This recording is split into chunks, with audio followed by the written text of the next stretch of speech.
Bonjour à tous, on se retrouve aujourd'hui pour la lecture de vie antérieure de Christelle, avec beaucoup de fou rire. À tout à l'heure. Et puis, la vidéo est lancée, donc elle s'est lancée toute seule. Donc on va faire ça. Vous êtes appelé, non, sur votre... chez vous? Comment? J'entendais une sonnerie de téléphone, non? Non, non, du tout. Ok, bon, c'est pas grave, ça continue comme ça. On est parti sur notre lancée. Alors, je vais dire bonjour à tous ceux qui nous écoutent et qui nous regardent. Et nous sommes aujourd'hui donc avec Christelle pour sa lecture de vie antérieure. Alors, la première chose que l'on me donne pour vous, Christelle, c'est l'Écosse. On me dit les Highlands. Donc, je vois un château et plus particulièrement un donjon. D'accord. Donc, quand je dis donjon, c'est une grande tour en fait, qui est assimilée à un château. Comment vous dire, c'est pas le château traditionnel comme on peut le voir à notre époque. Hein. C'est une tour avec des petites dépendances autour, vous voyez. Voilà. On me donne une date qui est de 800 après Jésus-Christ. Oui. On est parti loin là.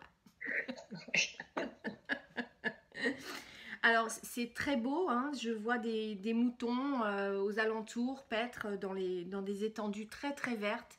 C'est très vert en fait, là où vous êtes. Mais on me dit que cependant c'est un pays quand même extrêmement dur. On me parle de conditions climatiques qui sont quand même compliquées. D'accord. On me donne la pluie, le vent surtout. Hein.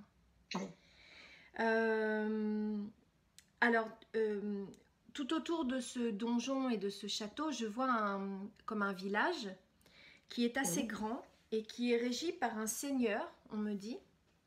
Et on me donne le nom de ce seigneur. Donc ça, je pense que c'est pour vos recherches. Alors, il s'appelle, alors je vous le dis à la française, Édouard. Oui. Le nom de famille, c'est MacConnor. MacConnor, ok. Alors, ça c'est pour planter le décor. Maintenant, je vous vois, vous êtes une femme. Alors, on me donne votre prénom avec une explication. Vous vous appelez Gilde.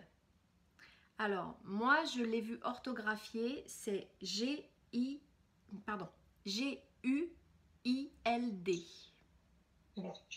Ok, je l'écris comme ça. Mais... bah, voilà, donc très bien. Et on me dit qu'en fait, c'est le prénom d'un homme. Et ça fait référence à la civilisation des Vikings. J'en sais rien, je ne suis pas très très bonne en histoire ni en chronologie en fait, historique. Mais je pense que 800, c'est l'époque des Vikings en fait. Je vérifierai. Oui, voilà, vous vérifierez. Enfin, peut-être la fin, vous voyez, la fin des Vikings, mais ça ne doit pas être très loin. Hein, c'est pas une époque très reculée en fait. Donc voilà, donc particularité déjà, c'est que vous avez le prénom d'un homme et vous avez 19 ans au moment où je vois la scène. D'accord. Alors, je vous vois, vous êtes blonde rousse, on me dit comme un blond vénitien. Alors moi, je ne sais pas ce que c'est qu'un blond vénitien, mais ça doit être blond avec des reflets, je suppose, de roux marqués, assez marqués. Vous avez les cheveux très très bouclés, longs. Et vous êtes très jolie. Bon, un petit peu comme aujourd'hui. Alors, j'entends les cornemuses. Quand je fais la guidance, enfin la lecture, j'entends les cornemuses jouer. Et en fait, on m'explique que votre famille est assez aisée. On me parle du statut de votre père, qui tient les rênes de cette histoire-là. On me dit qu'il est connétable. Alors moi, connétable, je ne sais pas ce que c'est. Ça me fait penser à une pub. Ah, peut-être. Mais bon. Voilà. Peut-être la pub fait référence au corps de métier. La connétable, ça m'évoque rien en plus. Voilà. mais il est connétable. Et il a une D'accord. ça veut dire qu'il a une très très bonne place quand même. Il est assez... Mmh. il est confortablement assis dans la société. Vous êtes extrêmement proche de votre maman. On me parle d'un lien fusionnel. D'accord. Vous avez une grande... Enfin, vous faites partie d'une grande fratrie. Vous avez 6 frères et sœurs. Alors, on me dit 4 frères et 2 sœurs. Et en fait, vous êtes la petite dernière.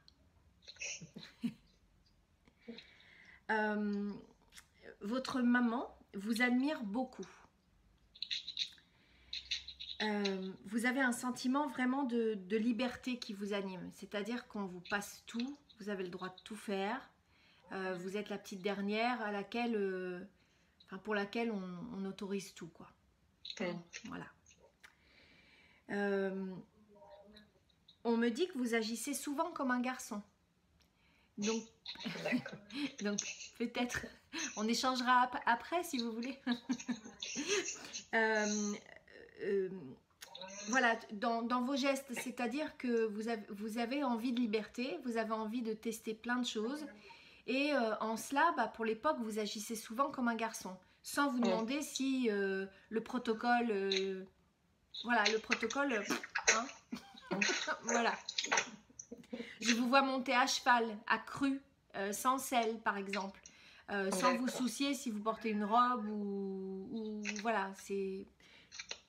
Voilà, vous avez un esprit de liberté. Et vous vous exprimez très très facilement. Vous avez un verbe aussi très pointu, on va dire. D'accord. Vous êtes très très franche. Vous avez un caractère très franc. Et vous vous laissez jamais impressionner, comme un garçon. C'est-à-dire que même les hommes ne vous impressionnent pas. Bon, même s'ils vous impressionnent quand même au fond, vous ne le faites pas voir. Voilà.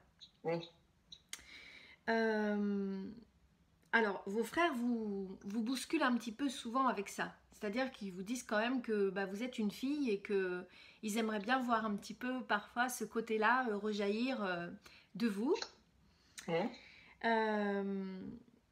Et on me dit, ils te remettent à ta place. C'est-à-dire que voilà, ils vous recadrent un petit peu parfois quand ça déborde. Alors, vos sœurs, par rapport à vous, n'osent pas du tout faire comme vous. Vous êtes vraiment la seule à faire ce genre de choses. Hein, et votre conduite est quand même unique. Vous êtes également extrêmement aimé par votre papa. Il vous chérit et il vous passe tout, on me dit. Et donc, de ce fait, vous avez un petit côté insolent parfois. Un petit peu frondeur. Vous n'avez peur de rien. Alors, dans un autre côté, vous détestez tout ce qui est du domaine de l'injustice. D'accord. Voilà, c'est quelque chose qui vous tient vraiment à cœur. Et parfois, vous dépassez un petit peu vos droits, c'est-à-dire que vous allez vous occuper des affaires de votre père. D'accord. Vous avez toujours à l'idée, quand vous vous occupez des affaires de votre père, quand vous vous immiscez, j'ai envie de dire, hein, parce que vous n'êtes pas invité, voilà, de prendre le parti du plus démuni. Ça, c'est vraiment quelque chose qui est en vous, c'est-à-dire que vous allez toujours, voyez, la veuve et l'orphelin, c'est ça. Voilà, vous allez vous occuper de la veuve et de l'orphelin. Donc, on me dit que vous êtes très, très empathique. Hein, vous avez une dose d'empathie déjà à cette époque-là, ce qui est assez rare, hein, parce qu'à cette époque-là, je pense que l'empathie, c'était pas au goût du jour. Alors, on m'explique que vos sœurs sont déjà mariées et ont des enfants, ainsi que vos frères. Donc, il ne reste plus que vous. Et vous aimez par-dessus tout la compagnie des enfants. D'accord. Vous vous en occupez beaucoup et vous aimez enseigner. Vous aimez partager aussi vos idées, hein, avec le verbe de tout à l'heure, hein, vous aimez vous exprimer par ce biais-là. Alors, quand je vous disais tout à l'heure que je vous voyais monter à cheval, là, c'était quelque chose qui m'était arrivé là comme ça, mais on m'en a déjà parlé donc dans la lecture. On me dit, tu adores monter à cheval, parce que ça te procure un sentiment de liberté. Et on me dit que vous portez des culottes pour monter. D'accord. Vous mettez pas de jupe ou de robe, enfin je sais pas, le code vestimentaire, vous allez au plus pratique pour vous. Hein. D'accord. On me dit ce qui n'est pas le bienvenu à l'époque, hein. C'est-à-dire que c'est pas bien vu, hein, tout ça. Ouais. Mais vous avez l'accord de votre père, hein, donc voilà. Alors, on m'indique que vous vivez tous dans le même domaine, c'est-à-dire dans le même environnement, avec ce donjon-là et puis les dépendances.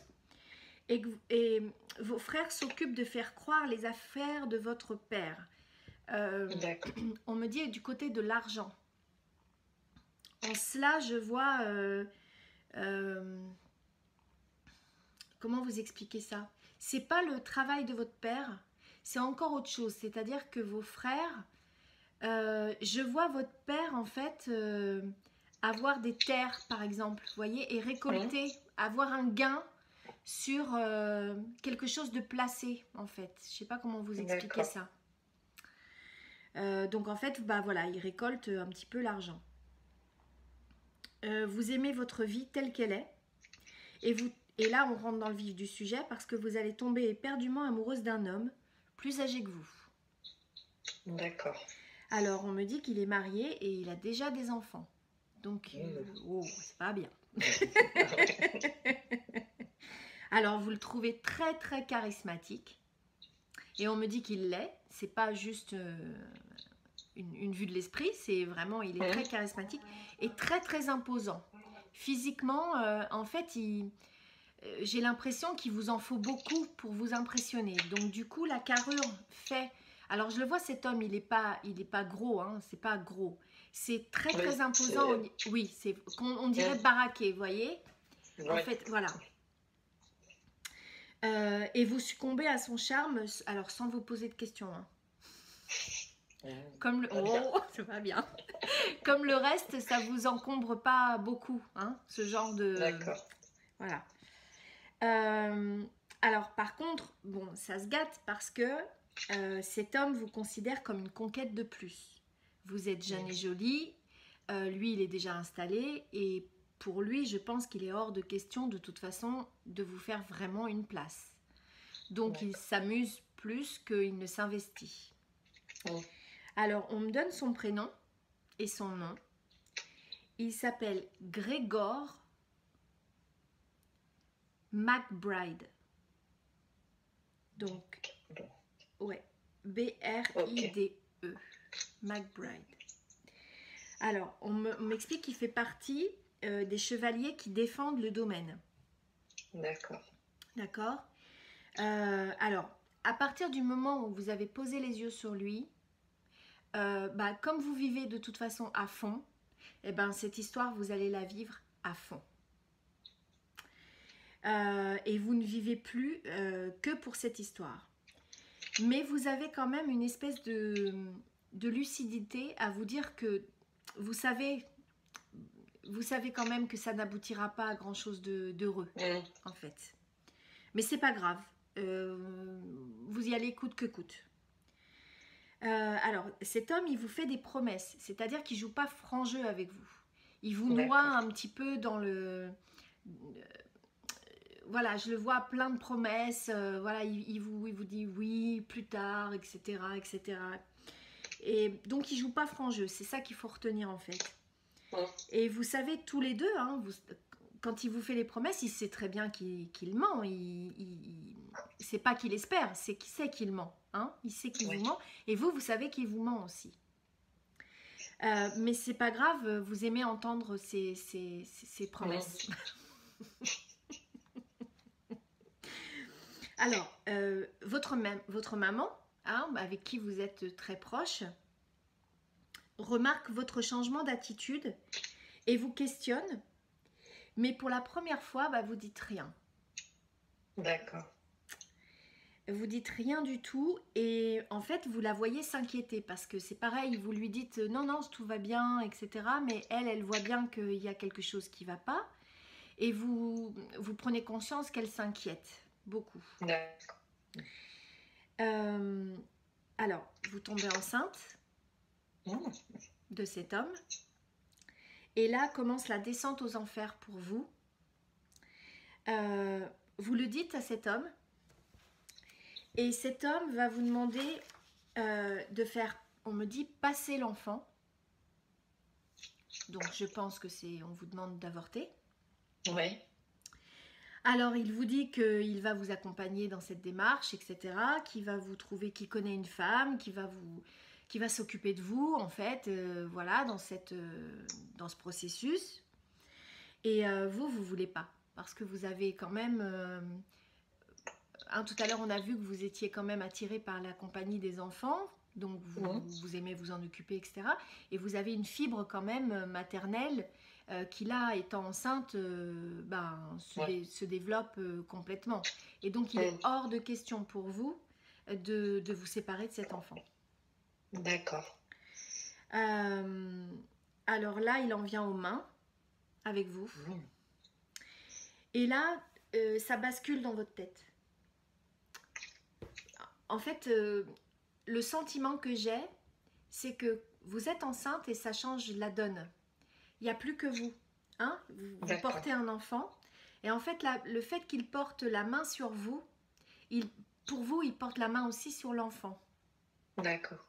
Et là, du coup, ça change toute l'histoire. Parce que, en fait, vous voyez le vrai visage de cet homme. Vous avez un éclair de lucidité, quoi. D'un coup d'un seul, vous voyez clair. Et vous le menacez. Et vous le dites, vous le menacez en disant que vous allez tout raconter à votre père, de toute façon qui vous passera le truc, parce que voilà.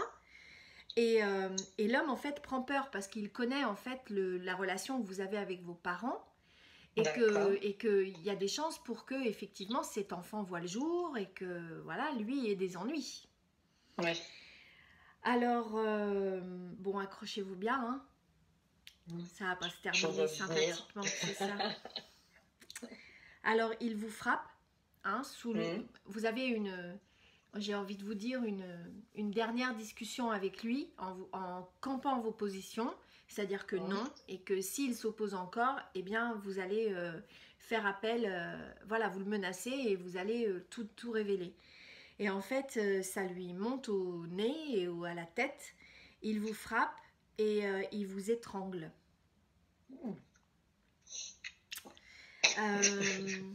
Et le sentiment que vous avez à ce moment-là, c'est plutôt la trahison. Hein, vous avez été complètement trahi par cet homme. Et en fait, ce qui vous anime aussi à vos derniers instants, c'est l'amour pour ce bébé que vous ne pourrez pas vivre. Donc, vous mourrez sous les coups de l'homme, voilà. Et par contre, cet homme, on m'indique qu'il sera condamné à mort. D'accord. Il a la tête coupée. C'est beau. C'est beau, hein. On finit pas sur une touche très glamour. Non. Mais bon, c'est une belle histoire de femme, hein, que vous avez vécue là. Et bon, il y a plein de choses, il y a plein d'éléments très intéressants là-dedans. Tout à fait, oui. Tout à fait. Alors maintenant, c'est moi qui vous écoute. Non, il y a beaucoup de traits de caractère que je retrouve en fait. D'accord. Tout ce qui peut être effectivement sentiment un peu fille certes, mais garçon aussi. D'accord. Le fait, la franchise, le besoin de justice, puis aussi le fait de s'exprimer, etc. Enfin, c'est vrai que j'y retrouve énormément. D'accord. Voilà. Après, tout ce qui va être effectivement sur tout ce qui peut être la violence, je sais que après c'est humain, mais j'ai beaucoup de mal, ça me parle, mais physiquement, enfin, oui. Si je vois des choses... C'est viscéral. Voilà. Oui, ouais. Voilà, c'est ça. Donc... Après, s'il y a des choses plus personnelles, on peut en parler hors caméra, hein, si ça... Oui. Hein, voilà. On n'est pas obligé de tout dire. N'est-ce pas? Mais c'est... Enfin, je me retrouve énormément dans cette jeune fille. Et ce besoin de liberté, finalement, je le retrouve peut-être pas aujourd'hui et j'en suis en manque, peut-être. Enfin, c'est quelque chose qui me... D'accord. Oui. Et c'est en ça aussi que je pense qu'il y a finalement, il n'y en a qu'une Oui. de vie. C'est parce que je sens des blocages, entre guillemets, et rien n'est un hasard. Ouais. donc voilà. Donc c'est vrai que ça me parle beaucoup. D'accord. D'accord. Je pense qu'il y a pas mal de choses à travailler. Oh bah ça c'est certain pour tout le monde de toute façon, hein, mais et l'Écosse, ça vous parle? L'Écosse, c'est vrai que enfin, les grandes terres, comme on peut visualiser l'Écosse, Oui. tout ce qui est vert, etc. Enfin, je me suis toujours dit, puis souvent encore les gens quand ils me voient, ils me disent mais t'es du Nord, enfin voilà. Ah oui, Donc, d'accord. C'est marrant. Et c'est des climats qui me vont bien. D'accord, ah oui, ok. Donc il y a quand même des petites oui. similitudes et puis des petites, comment dire, aspirations, j'ai envie de dire, hein, Oui. pour un pays qu'on ne connaît pas forcément et vous n'y êtes jamais allé, je suppose. Non. Ce Mais serait c'est une vrai belle que bon, reconnexion. coins, Comment? Ce serait une belle reconnexion. Oui, je pense. Et c'est vrai que je sais que par contre, j'ai un grand besoin de ce vert, ce grand air. Enfin, c'est quelque chose D'espace. qui me fait énormément de bien. Oui, c'est ça. C'est ce que je ressens ici, hein, dans son besoin de liberté, c'est aussi l'espace. Quand je la vois vraiment chevaucher, parce que c'est ça, hein, c'est chevaucher. Quand je vois cette femme-là chevaucher, on a dit son prénom? Le mien? Non, le sien. Enfin, le vôtre. Enfin, oui, si, vous me l'aviez dit au début, oui. Oui, vous m'avez dit que c'était Guy. Bah oui, Guilde. Quand je la vois vraiment chevaucher, c'est vraiment, elle est, le sentiment que j'ai, c'est vraiment, elle est en plénitude totale. Hein. C'est-à-dire que là, son besoin de liberté, d'espace, etc., est complètement assouvi. Hein. Quand elle est sur ce cheval, là, c'est... elle croque la vie à pleines dents, quoi. Donc, aujourd'hui, je vais avoir ce même sentiment, mais bon, c'est pas le cheval, mais c'est en voiture, quand je roule. Et c'est vrai que là-dessus... D'accord. Et le cheval, le truc qu'on s'est toujours moqué de moi, parce que j'ai beaucoup de mal à monter dessus, mais j'adore l'odeur. Ah, d'accord, ok. C'est un truc, je n'ai jamais compris pourquoi, mais j'adore l'odeur du cheval. Bah ça voilà. fait rire beaucoup de monde. Et ben maintenant, vous aurez la réponse. Alors donnez. Ok, bon, je vais arrêter la vidéo, puis on va continuer à parler ensemble. On se retrouve très vite pour une nouvelle vidéo. Prenez soin de vous. À bientôt. Ciao, bye bye.